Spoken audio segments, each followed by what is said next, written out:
20 minute পরে ফিরে এসেছি।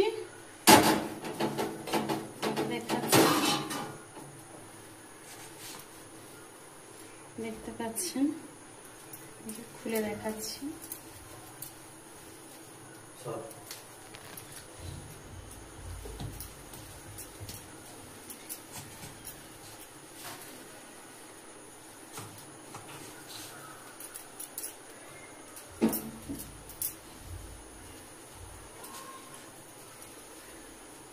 এই দেখুন আমার পনিরটা কতটা সফট হয়েছে,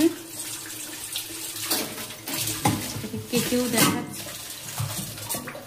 এতটা জল বেরিয়েছে পনির থেকে, কেটেও দেখাচ্ছি।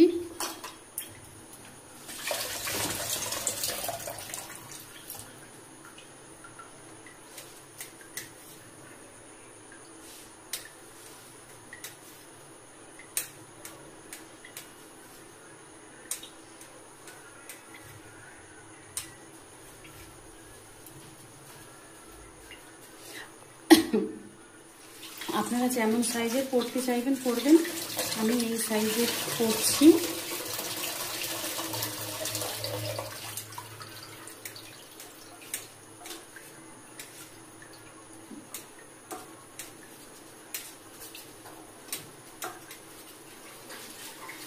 এই যে আমার পনির দেখুন, দোকানেও কিন্তু এইভাবেই পনির বানায়, যেটা বাড়িতে খুব সহজ ভাবে বানানো যায়।